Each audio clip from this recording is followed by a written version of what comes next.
As Tamike washed the clothes left outside their home by her heartless stepmother, hot tears ran through her cheek. Her stepmother, Clara, has always punished her for things she knows nothing about. Her father, Ade, never listens to her side of the story before scolding or beating her, believing every lie told by her stepmother. Many times Tamike would plead with her father to hear her out, but he would ignore all her pleas. The previous day, Clara lied to her father that Tamike hissed at her when she was sent on an errand.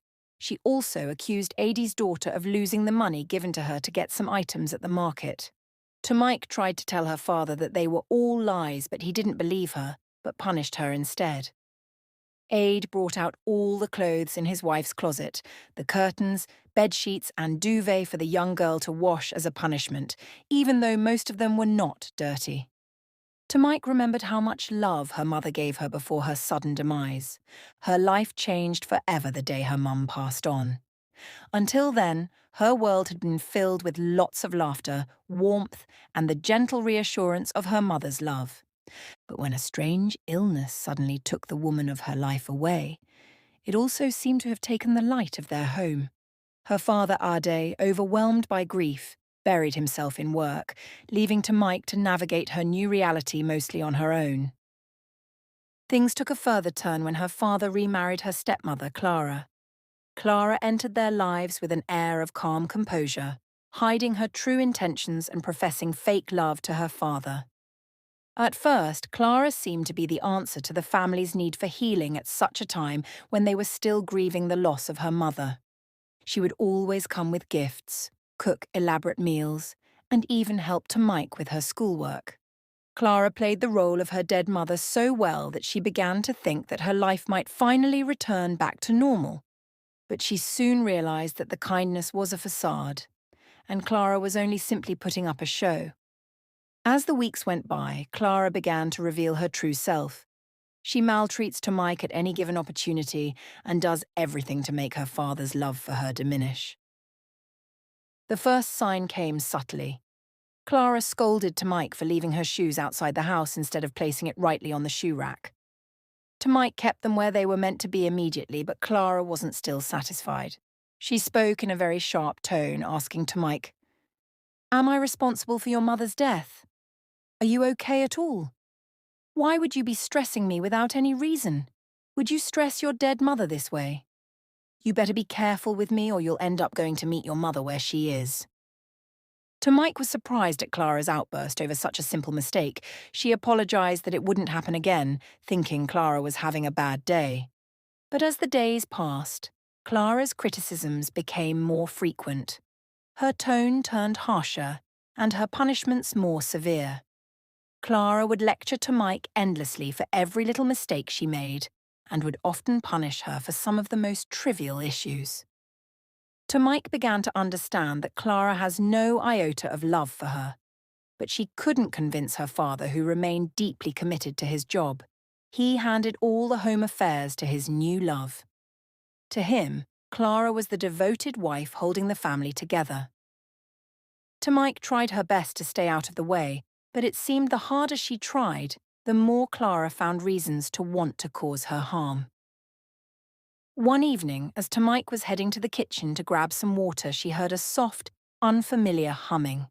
Standing at the doorway, she saw Clara by the stove, stirring a pot of soup. The melody was oddly hypnotic, but what caught Tamike's attention was the white powder Clara poured into the pot. Tamike froze, her heart pounding.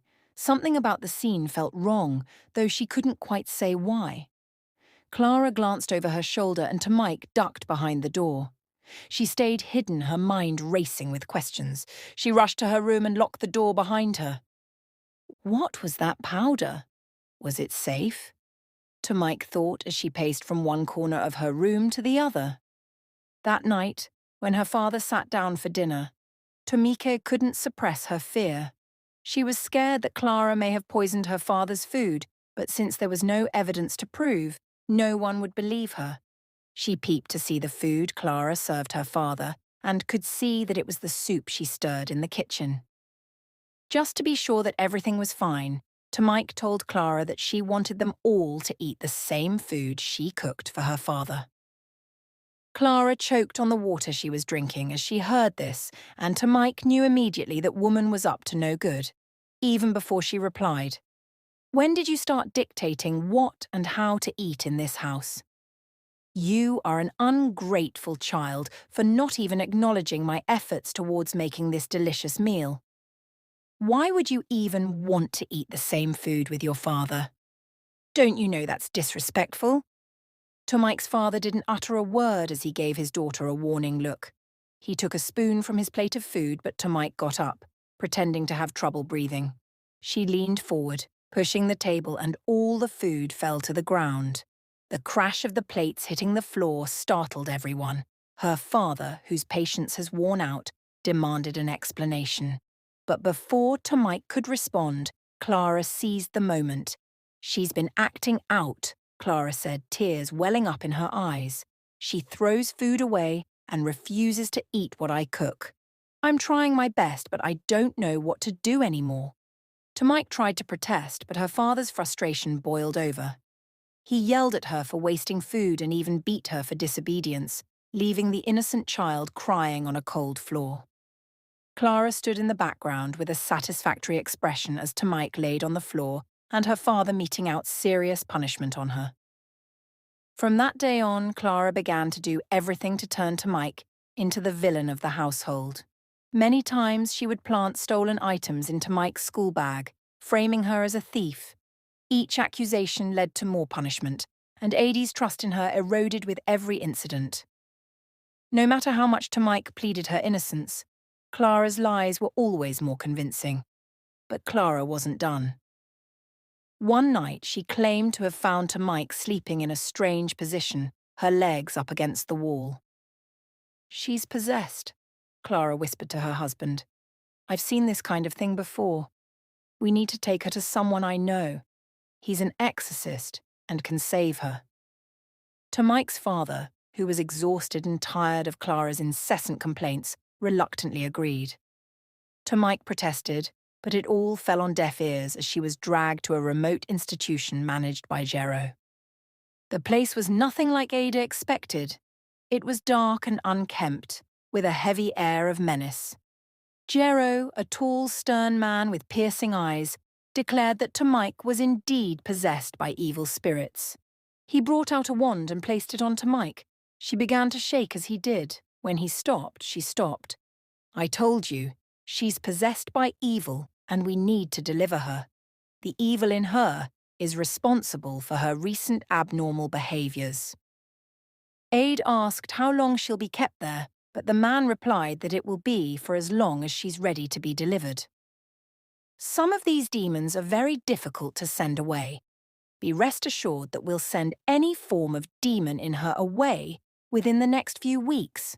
Before Tamike could protest, she was locked in a filthy cage alongside other innocent children accused of witchcraft. Adie left with Clara, leaving Tamike behind, even though he wasn't totally comfortable with the way the place looks. The days that followed were a nightmare for Tamike. The children were barely fed. They were forced to drink bitter herbal concoctions that made them sick. Jiro conducted brutal rituals, chanting and sprinkling them with foul-smelling liquids. He claimed it was the only way to cleanse them of their demons. Tamike's body grew weaker and her spirit nearly crushed. Tamike tried too hard to convince the exorcist that she was totally fine, but he just wouldn't listen to her. When her complaint became too much, he used a tape to seal her mouth. Tamike cried for days, remembering her late mother as she slept on the cold floor of the filthy cage. Back at home, Clara worked on the next phase of her plan. She convinced Tamike's father not to visit the institution, warning that interference would disrupt the healing process. Ade, you don't have to visit the place. I know Jero very well. He knows his onions. Don't worry, by the time we go back there, I'm sure that Tamike would have been delivered of the evil monsters in her. Just give her some time. I trust you, my dear Clara. Although I'm already missing her. I hope that Jero delivers her like he promised, because I'm tired of all the complaints. She wasn't like this when her mother was alive. I wonder what must have happened to my sweet daughter, Aid complained, holding back the tears from his eyes.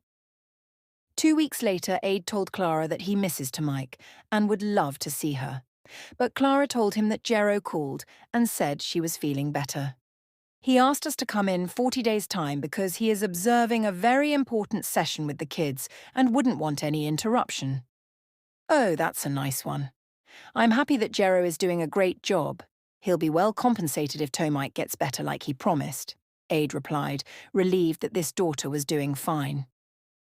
2 weeks later, Tomike's father began to feel strange. He feels dizzy every time and could hardly do any hard work. He went for a checkup at the hospital, but the doctor said he was completely fine. He only advised him to take enough rest at home. When he got home, he informed Clara about what the doctor advised. He stayed for home 5 days, but rather than getting better, his condition got worse. Aid was worried as he wondered what could be going on. He began to monitor Clara closely, especially when she's preparing his meals. He noticed that whenever he asks her to eat from the meal, she would always refuse and say she had eaten. He also noticed that she would want him to finish his food every time. Initially, he was reluctant to question Clara, since he doesn't have any evidence to back up his claim. But he has a strong feeling that something was wrong. The house also felt empty without his daughter's presence, and he began to feel guilty about it. He regretted listening to Clara and taking her to Jero. He began to plan his next line of action.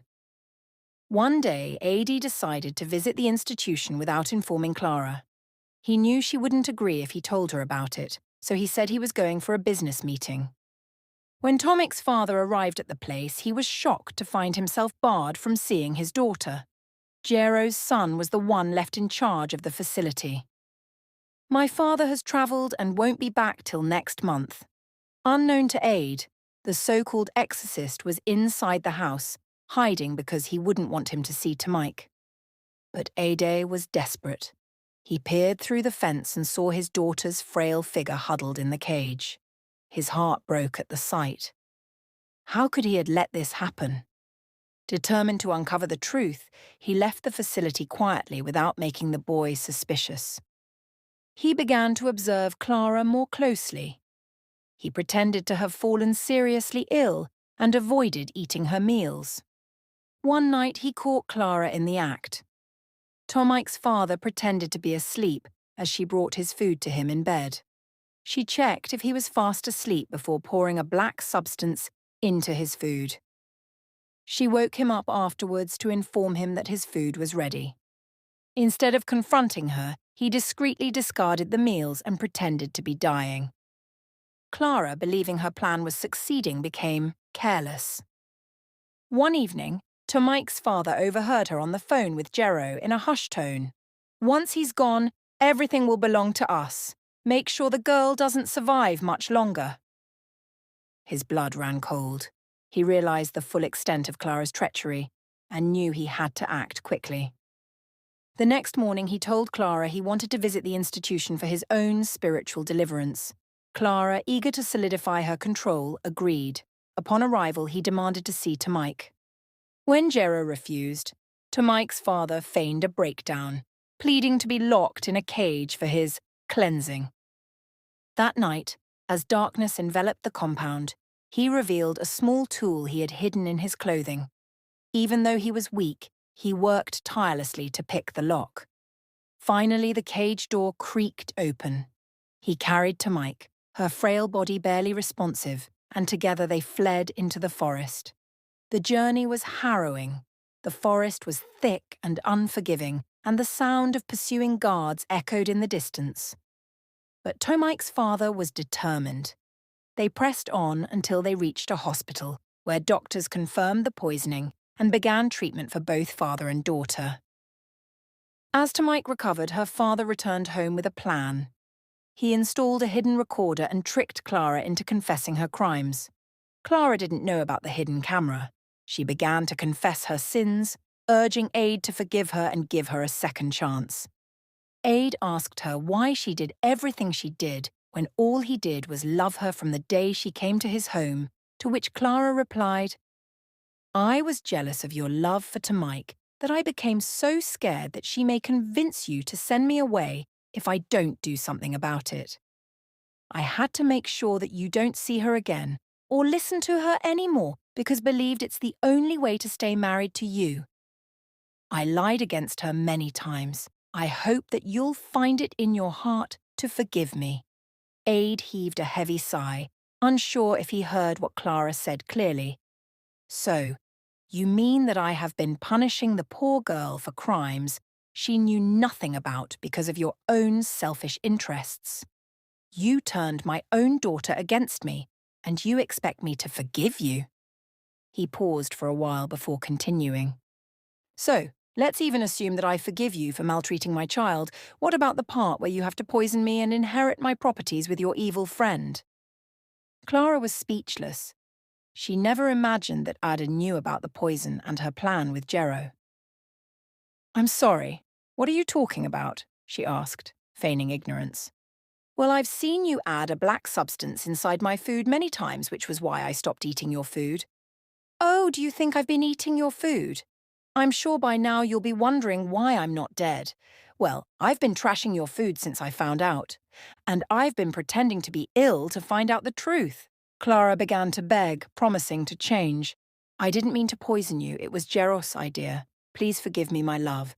Please give me a second chance and I will be a very good wife to you." Ade laughed out loud and replied, "I should give you a second chance so that you can finish me off, right? Anyway, I'm not interested any longer." The police were already at the entrance of Ade's house as the conversation went on. Clara was arrested, along with Jero, whose institution was shut down. The other children were rescued and reunited with their families. Weeks later, Tomek was discharged from the hospital and was welcomed home by her father, friends, and relatives. Her father apologized for not listening to her whenever she was accused of wrongdoing. "I have failed you, Tomek. Please forgive me," tears streaming down his face. "I will never let anyone hurt you again." She moved closer to her father, hugging him as tears of joy streamed down her face. Months later, Tomek and her father moved to a new town, far away from the shadows of their past. The scars of their ordeal remained, but so did their love for each other. Together they began to rebuild their lives, determined to create a future filled with trust, hope, and happiness. Thank you for watching. Please subscribe for free, like, share, and leave a comment below to tell us what you think about the story.